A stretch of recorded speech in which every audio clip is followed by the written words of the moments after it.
ప్రాణం గిలగిలా కొట్టుకుంటుంది. నిజమే కదా? సరిగ్గా రుక్మిణి అమ్మకు కూడా ఇలానే జరిగింది. ఆవిడ సాక్షాత్తు శ్రీకృష్ణుడు భార్య. మరింత బాధను ఎలా సహించగలుగుతుంది? ఆమె కళ్ళ నుండి నీరు ధారగా కారింది. ధ్యానానికి కూర్చున్న ఆమె మనసు నిండా శ్రీకృష్ణుడు ఎప్పుడు వస్తాడా అనే ఉంది. గాలికి ఆకు కదిలిన శబ్దం వినిపించినా రుక్మిణీదేవి శ్రీకృష్ణుడే అనుకుంటుంది. పక్షుల శబ్దం వినిపించినా కూడా ఆయనే వచ్చాడని అనుకుంటుంది. శ్రీకృష్ణుడు తనని వెతుక్కుంటూ వచ్చాడని ఆశగా అనుకుంటుంది. ఆమె మనసు నిండా ఆ శ్రీకృష్ణుడే. జ్ఞానోపమౌళి మాటల్ని విన్నారా? రుక్మిణీదేవి మనసులో మాటల్ని ఎంతో అందంగా వర్ణించారు.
वैकुण्ठवासी विठ्ठल जगद्रक्षनाथ वैकुण्ठवासी विठ्ठल जगद्रक्षनाथ नन्नु चेररावा प्रिया यदुनन्दलाला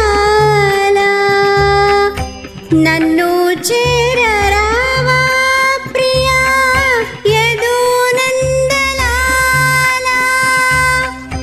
दरि चेररावा रंगा दरि चेररावा दरि चेररावा रंगा दरि चेररावा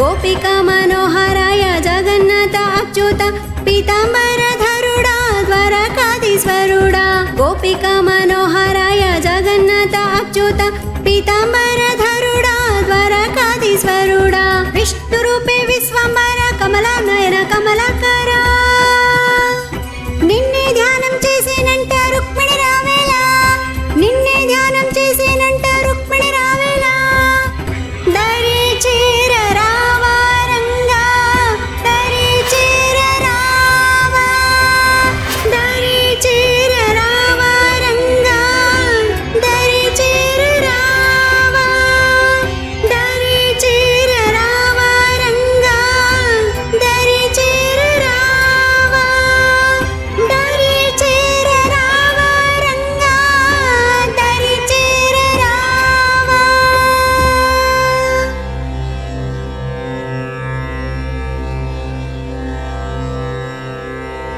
భలే భలే సక్కుబాయ్, నువ్వు ఇలాగే ఇంకా ఇంకా పెద్ద పెద్ద కీర్తనలు నేర్చుకోవాలి. అదరుగొట్టావు తల్లి, రంగడి కీర్తనని బ్రహ్మాండంగా పాడావు.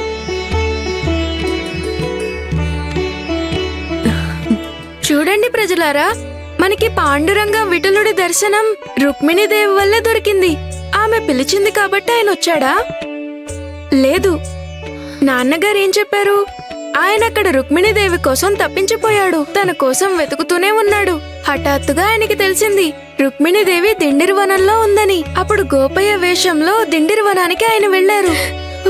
అందువల్లే మనందరికీ మన పాండురంగడు దొరికాడు. నా పరువు కాపాడేవు తల్లి, లేదంటే కీర్తనని సగంలో ఆపినందుకు పాపం మూటగట్టుకునేవాణ్ణి.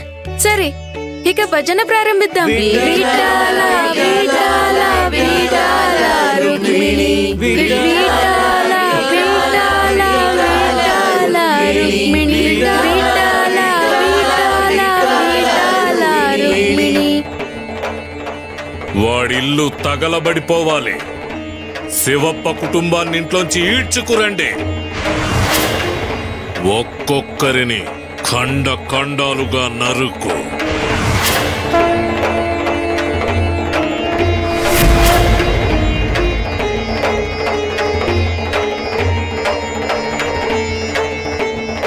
నారాయణ నారాయణ. స్వామి, మీరు ఎందుకు చింతిస్తున్నారు?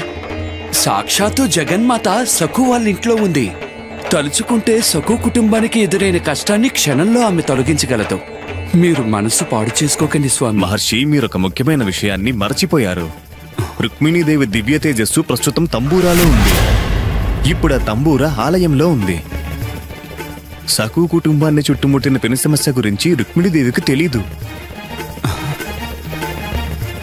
వేరే దారి లేదు. వెంటనే ఏం చేయబోతున్నారు స్వామి? ఆ దుండగులను చూడండి. వాళ్ళు బయలుదేరారు. వాళ్ళు ఎందుకని ఇంత దుర్మార్గానికి ఒడిగట్టారు?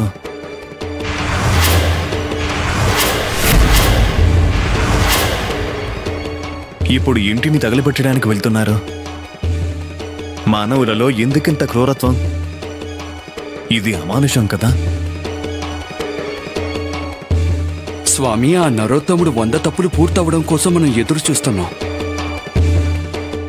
ఇక ఉపేక్షించటం మంచిది కాదు.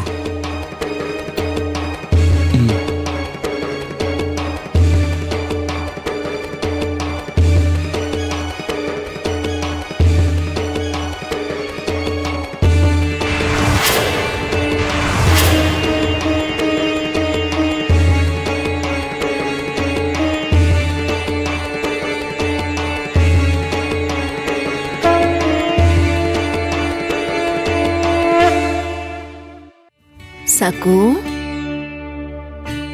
నువ్వు కీర్తన చాలా చక్కగా పాడావు. రుక్మిణి మనసులోని భావాలు, ఆమె ఆందోళన పడిన తీరు చాలా చక్కగా వర్ణించావు.